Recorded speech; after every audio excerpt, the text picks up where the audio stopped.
Salem's Lot by Stephen King. Read by Ron McClarty. With an introduction by Stephen King.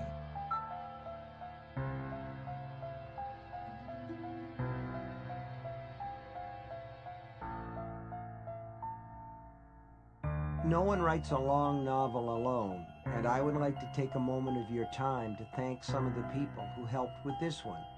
G. Everett McCutcheon of Hamden Academy for his practical suggestions and encouragement. Dr. John Pearson of Old Town, Maine, medical examiner of Penobscot County and member in good standing of that most excellent medical specialty, general practice. Father Reynold Halley of St. John's Catholic Church in Bangor, Maine.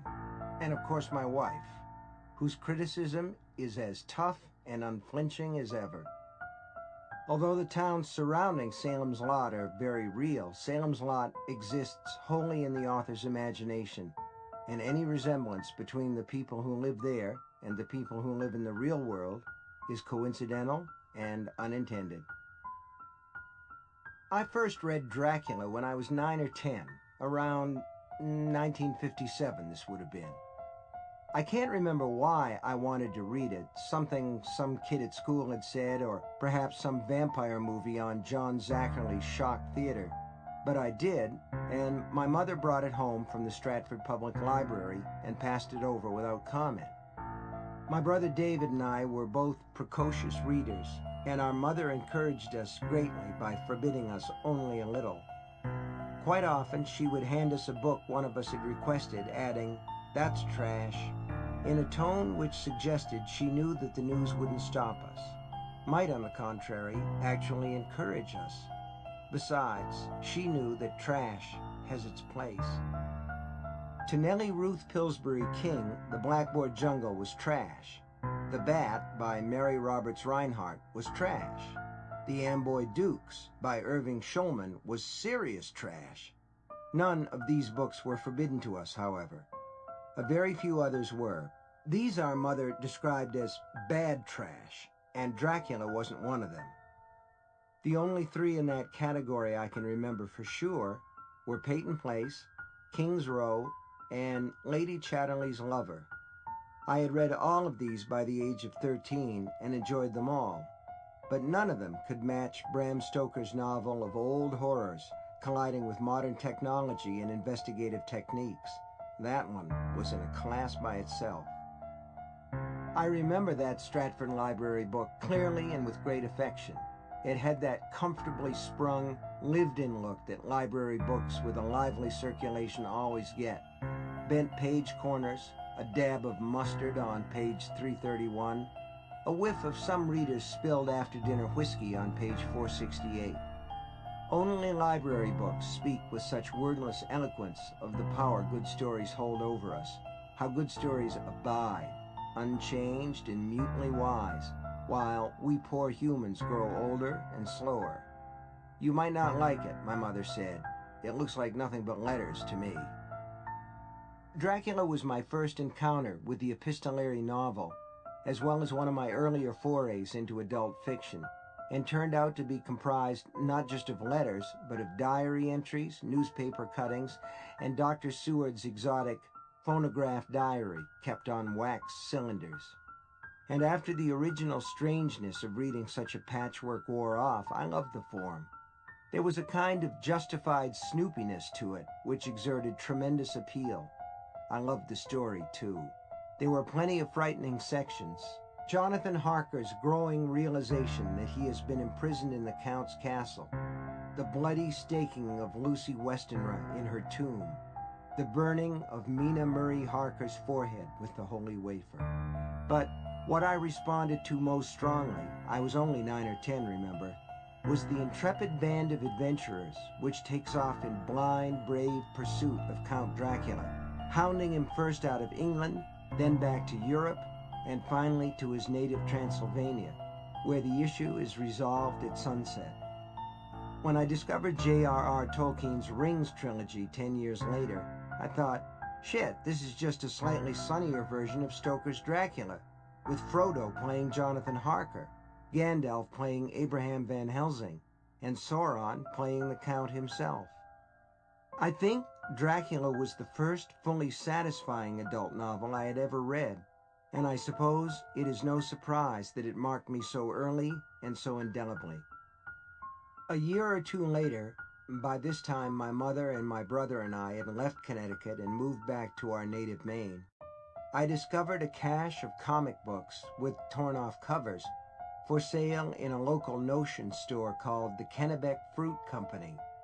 These could be had for a nickel apiece. Some were Classics Illustrated, bad. Some were Donald Ducks, good.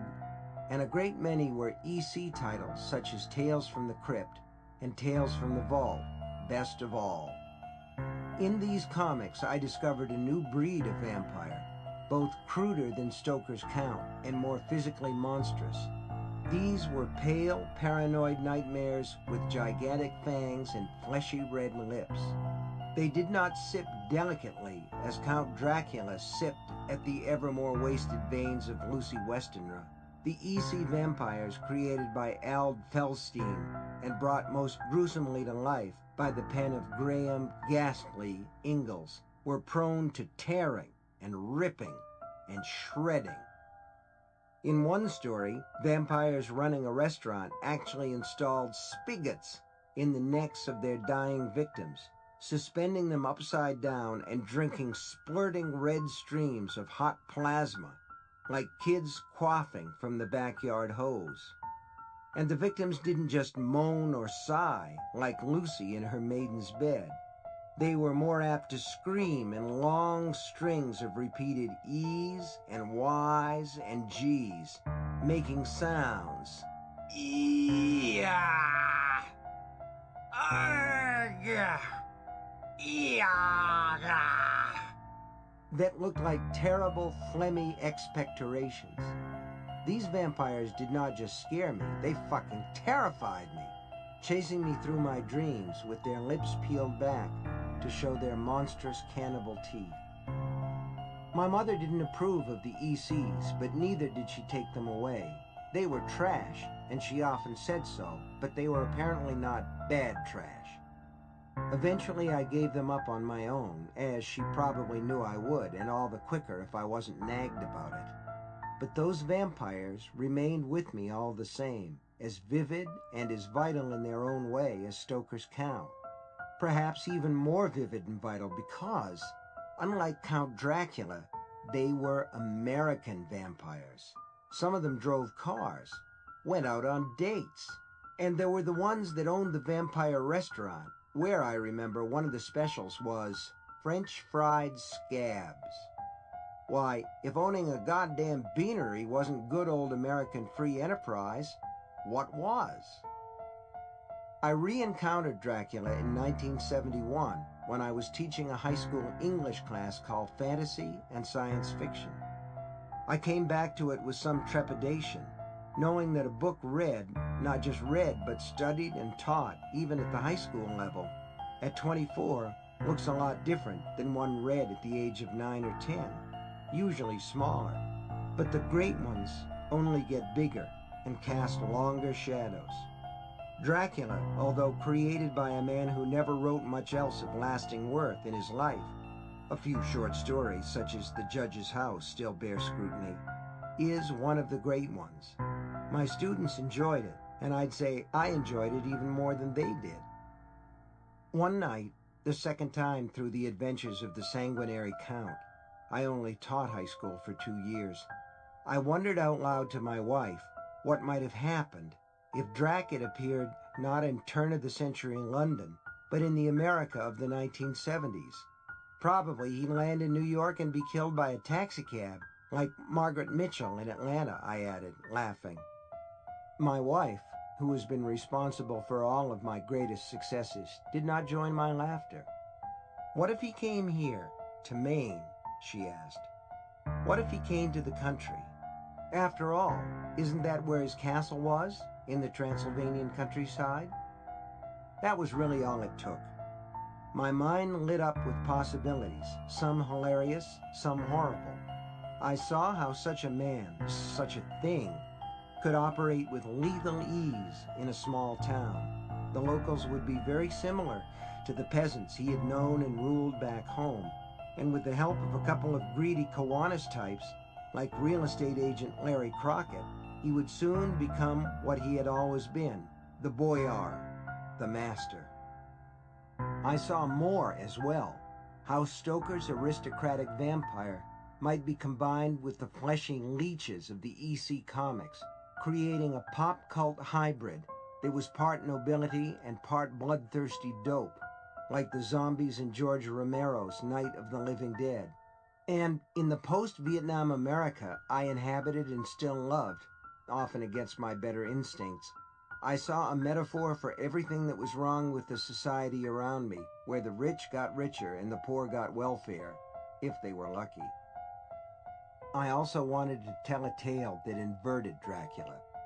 In Stoker's novel, the optimism of Victorian England shines through everything like the newly invented electric light. Ancient evil comes to the city and is sent scatting, not without some struggle, it is true, by thoroughly modern vampire hunters who use blood transfusions and stenography and typewriting machines. My novel could look through the other end of the telescope at a world where electric lights and modern inventions would actually aid the incubus by rendering belief in him all but impossible. Even Father Callahan, the man of God, cannot really believe in Mr. Barlow. No, not even when the evidence appears before his very eyes. And so Callahan is sent hence into the land of Nod, which lies to the east of Eden. In Salem's Lot, Detroit serves as a stand-in for Nod. I thought that in my story, the vampires would probably win, and good luck to them. Drive those cars, boys. Run that restaurant. Welcome to Jerusalem's Lot. Blood sausage, our specialty. The story didn't quite turn out that way, as you will see for yourself, because some of my human characters turned out to be stronger than I had expected. It took a certain amount of courage to allow them to grow toward each other as they wanted to do, but I found that courage. If I ever won a single battle as a novelist, that was probably it. Writers have found it so much easier to imagine doom in the years since World War II, and especially in the years since Vietnam. Easier to imagine characters who grow smaller as a result of their trials, rather than bigger. Ben Mears, I discovered, wanted to be big, wanted, in fact, to be a hero. I let him be what he wanted to be. I have never been sorry. Salem's Lot was originally published by Doubleday in 1975. It is dated in many ways. I have always been more a writer of the moment than I wanted to be, but I still like it well enough to number it among my favorites. I like the picture it draws of a small New England town. I like its sense of deepening menace. I like its strong, intended echoes of Dracula and of the EC comics, where the vampires ripped and snarked and tore, instead of sipping delicately like wine snobs at a vicarage tasting party. Most of all, I like the moment where it takes off like a big-ass bird into a world where all the rules have become moot and anything is possible. Carrie, the book which came before it, seems almost fey by comparison. There is more confidence here, more willingness to be funny. The world is falling down around our ears, and you're sticking at a few vampires, one of the characters says. More pushing of the envelope. In a way, this book was my coming out party. The woman who brought me Dracula from the Stratford Public Library never saw Salem's Lot. By the time the first draft was completed, she was too ill to read much, she who read with such enjoyment over the course of her life. And by the time it was published, she was dead. If she had read it, I like to think she would have finished the last 100 pages in one of her marathon chain-smoking readathons, then laughed, put it aside, not without some affection, and pronounced it trash. But maybe not bad trash. Prologue. Old friend, what are you looking for? After those many years abroad, you come with images you tended under foreign skies, far away from your own land. George Seferis. Almost everyone thought the man and the boy were father and son. They crossed the country on a rambling southwest line in an old Citroën sedan, keeping mostly to secondary roads, traveling in fits and starts. They stopped in 3 places along the way before reaching their final destination. First in Rhode Island, where the tall man with the black hair worked in a textile mill. Then in Youngstown, Ohio, where he worked for 3 months on a tractor assembly line. And finally, in a small California town near the Mexican border, where he pumped gas and worked at repairing small foreign cars with an amount of success that was, to him, surprising and gratifying. Wherever they stopped, he got a Maine newspaper called the Portland Press-Herald and watched it for items concerning a small southern Maine town named Jerusalem's Lot and the surrounding area. There were such items from time to time.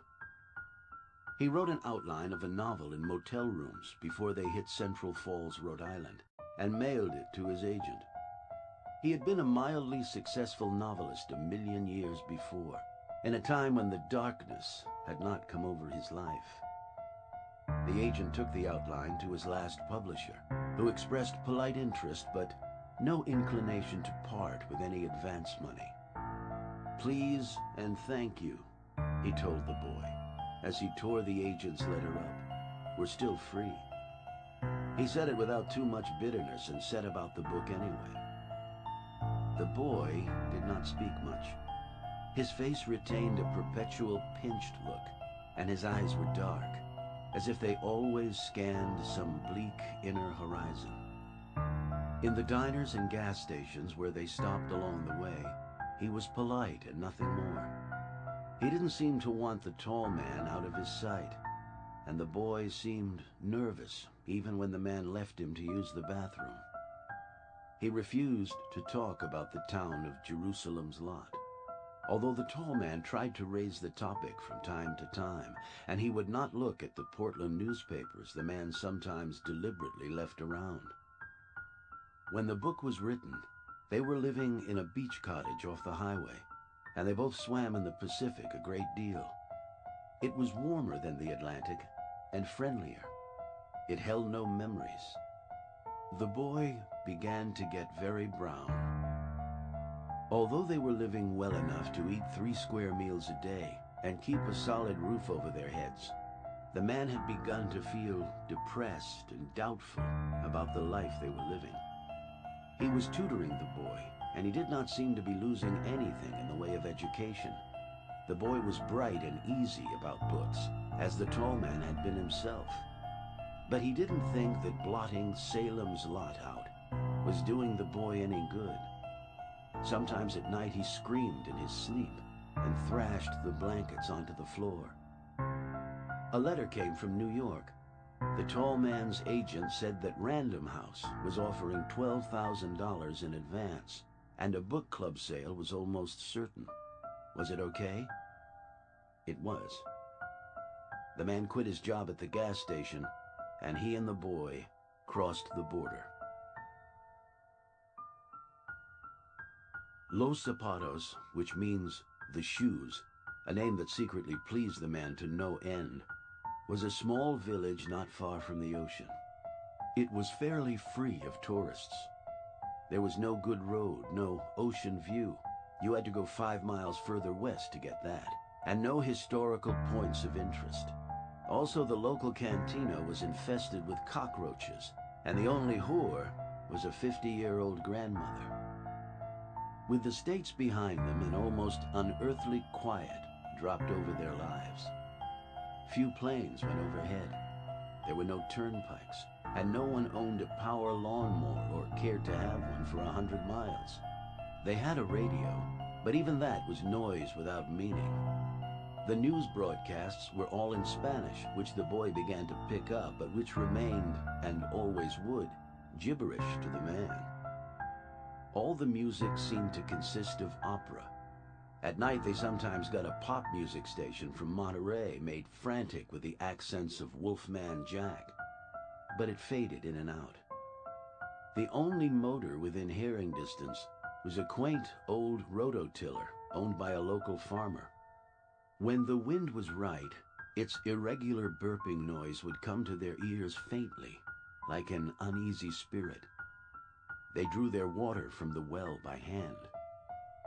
Once or twice a month, not always together, they attended Mass at the small church in town.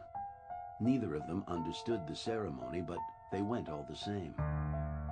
The man found himself sometimes drowsing in the suffocating heat to the steady, familiar rhythm and the voices which gave them tone. One Sunday, the boy came out onto the rickety back porch where the man had begun work on a new novel and told him hesitantly that he had spoken to the priest about being taken into the church. The man nodded and asked him if he had enough Spanish to take instruction. The boy said he didn't think it would be a problem. The man made a 40-mile trip once a week to get the Portland, Maine paper, which was always at least a week old and was sometimes yellowed with dog urine. 2 weeks after the boy had told him of his intentions, he found a featured story about Salem's Lot and a Vermont town called Mommsen. The tall man's name was mentioned in the course of the story. He left the paper around with no particular hope that the boy would pick it up. The article made him uneasy for a number of reasons. It was not over in Salem's Lot yet, it seemed. The boy came to him a day later with the paper in his hand, folded open to expose the headline, "Ghost Town in Maine?" "I'm scared," he said. "I am too," the tall man answered. Ghost Town in Maine? By John Lewis, Press Herald Features editor. Jerusalem's Lot. Jerusalem's Lot is a small town east of Cumberland and 20 miles north of Portland. It is not the first town in American history to just dry up and blow away, and will probably not be the last, but it is one of the strangest. Ghost towns are common in the American Southwest, where communities grew up almost overnight around rich gold and silver lodes, and then disappeared almost as rapidly when the veins of ore played out, leaving empty stores and hotels and saloons to rot emptily in desert silence. In New England, the only counterpart to the mysterious emptying of Jerusalem's Lot, or Salem's Lot as the natives often refer to it, seems to be a small town in Vermont called Mommsen. During the summer of 1923, Mommsen apparently just dried up and blew away, and all 312 residents went with it. The houses and few small business buildings in the town center still stand, but since that summer 52 years ago, they have been uninhabited. In some cases, the furnishings had been removed, but in most, the houses were still furnished, as if in the middle of daily life some great wind had blown all the people away. In one house, the table had been set for the evening meal, complete with a centerpiece of long wilted flowers. In another, the covers had been turned down neatly in an upstairs bedroom, as if for sleep. In the local mercantile store, a rotted bolt of cotton cloth was found on the counter and a price of $1.22 rung up on the cash register. Investigators found almost $50 in the cash drawer, untouched. People in the area like to entertain tourists with the story and to hint that the town is haunted. That, they say, is why it has remained empty ever since. A more likely reason is that Mommsen is located in a forgotten corner of the state, far from any main road. There is nothing there that could not be duplicated in 100 other towns, except, of course, the Mary Celeste-like mystery of its sudden emptiness. Much the same could be said for Jerusalem's Lot. In the census of 1970, Salem's Lot claimed 1,319 inhabitants, a gain of exactly 67 souls in the 10 years since the previous census. It is a sprawling, comfortable township, familiarly called the Lot by its previous inhabitants, where little of any note ever took place. The only thing the oldsters, who regularly gathered in the park and around the stove in Crossen's agricultural market, had to talk about was the fire of '51, when a carelessly tossed match started one of the largest forest fires in the state's history. If a man wanted to spin out his retirement in a small country town where everyone minded his own business, and the big event of any given week was apt to be the ladies' auxiliary bake-off, then the lot would have been a good choice. Demographically, the census of 1970 showed a pattern familiar both to rural sociologists and to the longtime resident of any small Maine town. A lot of old folks, quite a few poor folks, and a lot of young folks who leave the area with their diplomas under their arms, never to return again. But a little over a year ago, something began to happen in Jerusalem's lot that was not usual. People began to drop out of sight. The larger proportion of these naturally haven't disappeared in the real sense of the word at all. The lot's former constable, Parkins Gillespie, is living with his sister in Kittery. Charles James, owner of a gas station across from the drugstore, is now running a repair shop in neighboring Cumberland. Pauline Dickens has moved to Los Angeles, and Rhoda Curlis is working with the St. Matthew's Mission in Portland. The list of undisappearances could go on and on. What is mystifying about these found people is their unanimous unwillingness or inability to talk about Jerusalem's lot and what, if anything, might have happened there. Parkins Gillespie simply looked at this reporter, lit a cigarette, and said, "I just decided to leave." Charles James claims he was forced to leave because his business dried up with the town. Pauline Dickens, who worked as a waitress in the Excellent Cafe for years, never answered this reporter's letter of inquiry. And Miss Curlis refuses to speak of Salem's lot at all. Some of the missing can be accounted for by educated guesswork and a little research. Lawrence Crockett, a local real estate agent who has disappeared with his wife and daughter, has left a number of questionable business ventures and land deals behind him, including one piece of Portland land speculation where the Portland Mall and Shopping Center is now under construction. The Royce McDougals, also among the missing, had lost their infant son earlier in the year, and there was little to hold them in town. They might be anywhere. Others fit into the same category. According to State Police Chief Peter McPhee, "We've got tracers out on a great many people from Jerusalem's lot, but that isn't the only Maine town where people have dropped out of sight. Royce McDougall, for instance, left owing money to one bank and two finance companies. In my judgment, he was just a fly-by-nighter who decided to get out from under.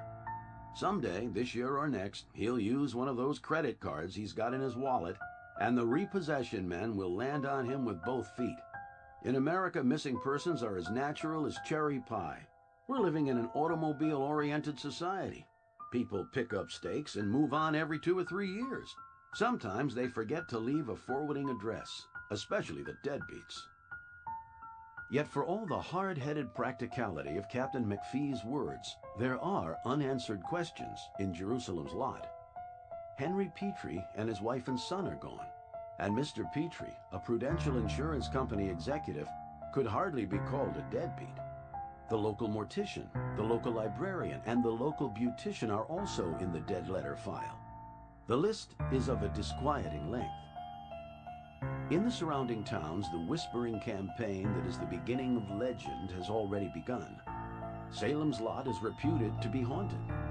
Sometimes colored lights are reported hovering over the central main power lines that bisect the township.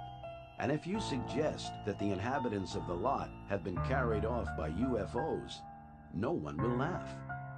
There has been some talk of a dark coven of young people who were practicing the Black Mass in town and perhaps brought the wrath of God himself on the namesake of the Holy Land's holiest city.